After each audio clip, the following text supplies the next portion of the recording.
नमस्कार। आकाशवाणी से प्रस्तुत है समाचार प्रभात।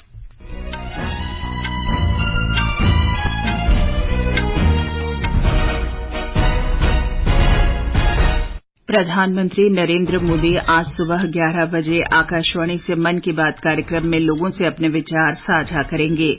सरकार ने घरेलू बाजार में प्याज की कीमतों पर नियंत्रण के लिए 31 दिसंबर तक इसका न्यूनतम निर्यात मूल्य $800 प्रति टन निर्धारित किया। इजरायल की सेना ने उत्तरी गाजा में हमास के खिलाफ जमीनी अभियान तेज किया। प्रधानमंत्री बेंजामिन नेतन्याहू ने इसे युद्ध का दूसरा चरण बताया। भारतीय हॉकी टीम ने सुल्तान जोहोर कप में मेजबान मलेशिया को 3-1 से हराया और क्रिकेट विश्व कप में आज लखनऊ में भारत का मुकाबला इंग्लैंड से। समाचार प्रभात के साथ मैं चंद्रिका जोशी। प्रधानमंत्री नरेंद्र मोदी आज सवेरे 11 बजे आकाशवाणी पर मन की बात कार्यक्रम में देश विदेश के लोगों के साथ अपने विचार साझा करेंगे। मन की बात की ये 106वीं कड़ी होगी। ये कार्यक्रम आकाशवाणी और दूरदर्शन के समूचे नेटवर्क पर प्रसारित किया जाएगा। ये प्रसारण आकाशवाणी वेबसाइट और news on AIR mobile app पर भी उपलब्ध रहेगा। आकाशवाणी और दूरदर्शन समाचार, प्रधानमंत्री कार्यालय तथा सूचना और प्रसारण मंत्रालय के YouTube चैनलों पर भी मन की बात कार्यक्रम का सीधा प्रसारण होगा। हिंदी प्रसारण के तुरंत बाद आकाशवाणी से इस कार्यक्रम को क्षेत्रीय भाषाओं में भी प्रसारित किया जाएगा। केंद्र सरकार ने घरेलू स्तर पर प्याज की उपलब्धता बनाए रखने के लिए इसका न्यूनतम निर्यात मूल्य $800 प्रति टन यानी ₹67 प्रति किलो अधिसूचित किया है। ये निर्यात मूल्य इस वर्ष आज से लेकर 31 दिसंबर तक प्रभावी रहेगा। सरकार ने अतिरिक्त रूप से 2 लाख टन प्याज बफर स्टॉक के लिए खरीदने की घोषणा की है। इससे पहले 5 लाख टन प्याज खरीदा गया था। मध्य प्रदेश विधानसभा चुनाव के लिए कल नामांकन भरने का आखिरी दिन है। आज अवकाश के कारण नामांकन भरने का काम बंद है। राज्य में 17 नवंबर को मतदान होगा और 3 दिसंबर को परिणाम घोषित किए जाएंगे। इस बीच प्रचार अभियान जोर पकड़ता जा रहा है। ब्यौरा हमारे संवाददाता से। भाजपा के कॉलेथॉन अभियान में 21 देशों के 250 से ज्यादा प्रवासी भारतीय आज 20,000 मतदाताओं को फोन कर भाजपा प्रत्याशियों के समर्थन में वोट मांगेंगे। भाजपा विदेश विभाग द्वारा वोट फॉर एमपी नाम से इस कॉलिंग कैंपेन कॉलेथॉन का आयोजन किया जा रहा है। वहीं कांग्रेस की ओर से पार्टी महासचिव प्रियंका गांधी ने मोर्चा संभाल रखा है। उन्होंने कल दमोह में एक जनसभा में कांग्रेस की गारंटियां गिनाई। उधर समाजवादी पार्टी, बहुजन समाज पार्टी, जनता दल और आम आदमी पार्टी ने कांग्रेस से अलग राह लेते हुए प्रचार शुरू कर दिया है। इस बीच प्रदेश में 19 दिन में 150 करोड़ रुपए से अधिक की नकदी और सामग्री जब्त की गई है। संजीव शर्मा, आकाशवाणी समाचार, भोपाल। गृह मंत्री और भाजपा के वरिष्ठ नेता अमित शाह ने कहा है कि प्रधानमंत्री नरेंद्र मोदी के नेतृत्व में सरकार जनजातीय कल्याण को शीर्ष प्राथमिकता दे रही है। श्री अमित शाह ने कल मध्य प्रदेश के छिंदवाड़ा जिले के जुनारदेव में एक जनसभा को संबोधित किया।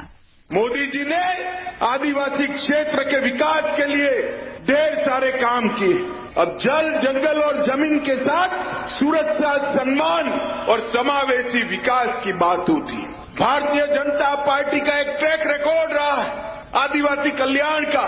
अटल जी ने आजादी के कई सालों के बाद सबसे पहले आदिवासी कल्याण मंत्रालय बनाया, जनजाति आयोग का गठन किया और मोदी जी ने 23 से ज्यादा जनजातियों को आदिवासियों की सूची में जोड़ने का काम किया। छत्तीसगढ़ विधानसभा चुनाव के पहले चरण में 7 नवंबर को वोट डाले जाएंगे। हमारे संवाददाता ने बताया है कि आदर्श आचार संहिता उल्लंघन मामलों पर नजर रखने में निर्वाचन आयोग का सी विजिल मोबाइल ऐप कारगर साबित हो रहा है। स्वतंत्र और निष्पक्ष चुनाव सुनिश्चित करने के लिए आदर्श आचार संहिता का पालन सुनिश्चित किया जाना जरूरी होता है। इस कार्य में आम नागरिकों की सहभागिता बढ़ाने के लिए निर्वाचन आयोग द्वारा सी विजिल मोबाइल ऐप उपलब्ध कराया गया है। इस ऐप के माध्यम से कोई भी व्यक्ति चुनाव के दौरान रिश्वतखोरी, मुफ्त उपहार, शराब वितरण या तय समय से अधिक लाउड स्पीकर का बजना जैसे आदर्श आचार संहिता उल्लंघन के मामलों की रिपोर्ट कर सकता है। इसके लिए व्यक्ति को सी विजिल मोबाइल ऐप का उपयोग कर आचार संहिता उल्लंघन मामलों की शिकायत लाइव फोटो, वीडियो अथवा ऑडियो क्लिप के माध्यम से करनी होती है। छत्तीसगढ़ के मुख्य निर्वाचन पदाधिकारी कार्यालय में सी विजिल ऐप के माध्यम से मिलने वाली शिकायतों के निराकरण के लिए अलग से नियंत्रण कक्ष स्थापित किया गया है। अब तक करीब 800 शिकायतें प्राप्त हुई हैं, जिनमें से अधिकांश का निराकरण कर दिया गया है। विकल्प शुक्ला, आकाशवाणी समाचार, रायपुर। तेलंगाना में विधानसभा चुनाव से पहले केंद्रीय अर्धसैनिक बल राज्य में पहुंच गए हैं और उन्होंने विभिन्न जिलों में फ्लैग मार्च किया। इस बीच चुनाव अधिकारी राज्य भर में मतदान केंद्रों तथा मतदाता सुविधाओं की देखरेख कर रहे हैं तथा मतदान कर्मचारियों को प्रशिक्षण दे रहे हैं। तेलंगाना में 119 विधानसभा क्षेत्रों के लिए अधिसूचना 3 नवंबर को जारी की जाएगी। नामांकन 10 नवंबर तक दाखिल किए जा सकते हैं। नामांकन पत्रों की जांच 13 नवंबर को होगी और 15 नवंबर तक नाम वापस लिए जा सकते हैं। मतदान 30 नवंबर को होगा। ये समाचार आकाशवाणी से प्रसारित किए जा रहे हैं। समाचार प्रभात में आपका फिर स्वागत है। इस्राएल की सेना ने उत्तरी गाजा में हमास के खिलाफ जमीनी अभियान तेज कर दिया है। प्रधानमंत्री बेंयामिन नेतन्याहू ने कहा कि ये हमास के खिलाफ युद्ध का दूसरा चरण है जो लंबा और कठिन होगा। उन्होंने कहा कि हमास द्वारा बंधक बनाए गए 200 से अधिक लोगों की सुरक्षित रिहाई के लिए जमीनी अभियान के दौरान भी संपर्क जारी है। उधर गाजा पट्टी में हमास के नेता याह्या सिनवार ने कहा कि वे तत्काल बंधकों की अदला बदली करने के लिए तैयार हैं, जिसमें फलस्तीनी समूह द्वारा बंद सभी कैदियों के बदले में इजरायली जेलों से सभी फलस्तीनी कैदियों की रिहाई शामिल है। इस बीच संयुक्त राष्ट्र महासचिव एंटोनियो गुतेरेश ने कहा है कि इजरायल और हमास के बीच संघर्ष विराम के लिए बढ़ती अंतर्राष्ट्रीय सहमति से वे प्रोत्साहित हैं। उन्होंने तत्काल मानवीय संघर्ष विराम के साथ साथ बंधकों की बिना शर्त रिहाई और गाजा में मानवीय राहत पहुंचाने की अपनी अपील दोहराई। प्रधानमंत्री नरेंद्र मोदी मंगलवार को नई दिल्ली के कर्तव्य पथ पर मेरी माटी मेरा देश अभियान के समापन कार्यक्रम को संबोधित करेंगे।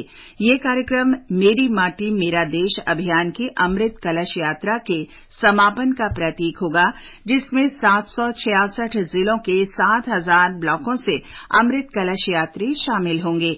ये कार्यक्रम आजादी का अमृत महोत्सव के समापन का प्रतीक होगा। जो देश पे मिट जाते हैं वो फिर कभी ना मिटते हैं। किस्सों किताबों में सदा ही वीर वो कहलाते हैं।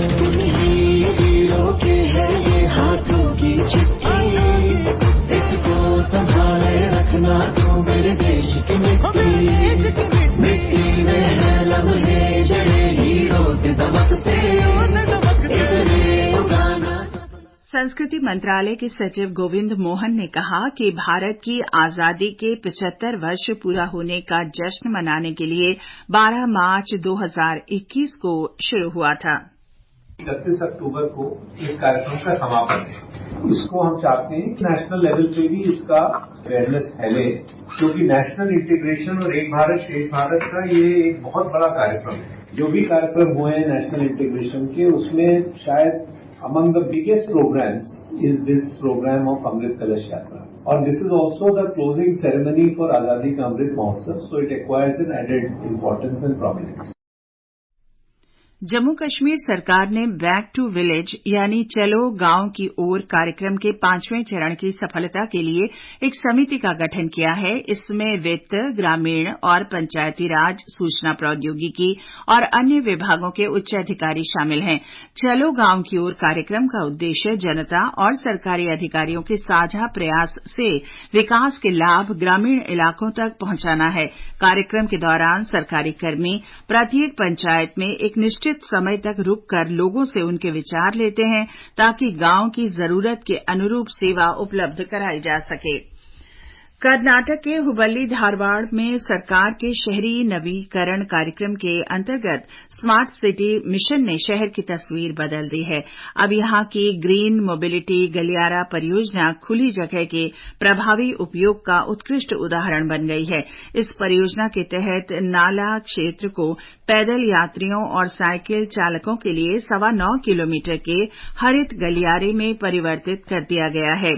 Hubli Dharwad smart city mission के प्रबंध निदेशक रुद्रेश घाली ने आकाशवाणी समाचार को बताया कि गलियारे के पास कई छोटे उद्यान भी विकसित किए गए हैं। This is a unique thing where you have amenities for all age groups. We have space for children play. We have a space for sports, like we have sports. We have food courts. We have an area earmarked for physically handicapped person where they can do some sort of exercise. We have a beautiful landscaping. So to also maintain the quality of water, we have installed aerators. और अब खेल जगत की खबरों के साथ हैं समाचार कक्ष से बलबीर गुलाटी।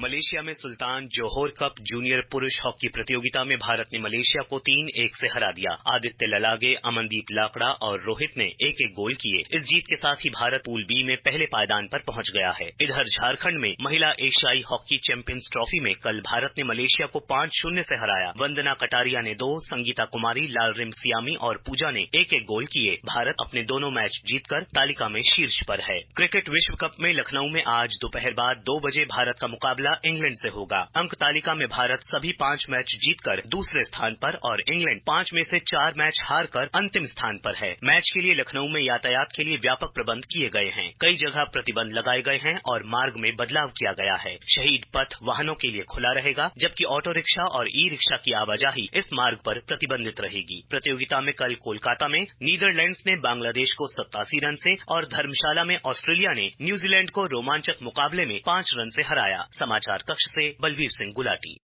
और अब आज के समाचार पत्रों की सुर्खियों के साथ हैं फरहत नाज। धन्यवाद चंद्रिका। तृणमूल कांग्रेस सांसद महुआ मोइत्रा की ये स्वीकारोक्ति अखबारों की पहली सुर्खी बनी है कि दर्शन हीरानंदानी को दिया था पासवर्ड। राजस्थान पत्रिका, राष्ट्रीय सहारा, देशबंधु, अमर उजाला, दैनिक जागरण और हिन्दुस्तान ने विस्तार से खबर के साथ लिखा है, आचार समिति ने 2 नवंबर को पेश होने के निर्देश दिए। राष्ट्रीय सहारा की बड़ी खबर है, संयुक्त राष्ट्र में इजराइल हमास मुद्दे पर भारत ने बनाई दूरी, कहा आतंकवाद की कोई सीमा नहीं। पैरा एशियाई खेलों में पदकों का शतक, लिखा है दैनिक जागरण ने। नवभारत टाइम्स ने अब तक के सर्वश्रेष्ठ प्रदर्शन की सुर्खी दी है। अमर उजाला ने खिलाड़ियों के चित्र के साथ लिखा है पदकों का शतक। हरिभूमि ने खेल मंत्री अनुराग सिंह ठाकुर के इस बयान को सुर्खी बनाया है कि हमारे एथलीटों का ऐतिहासिक प्रदर्शन खेल जगत में भारत की बढ़ती शक्ति को दर्शाता है। दैनिक भास्कर ने क्रिकेट वर्ल्ड कप पर चर्चा के साथ लिखा है, दर्शक रिकॉर्ड तोड़ दिलचस्पी दिखा रहे हैं, मैदान से मोबाइल तक उमड़े दर्शक, ये टूर्नामेंट सर्वाधिक दर्शक वाला बना।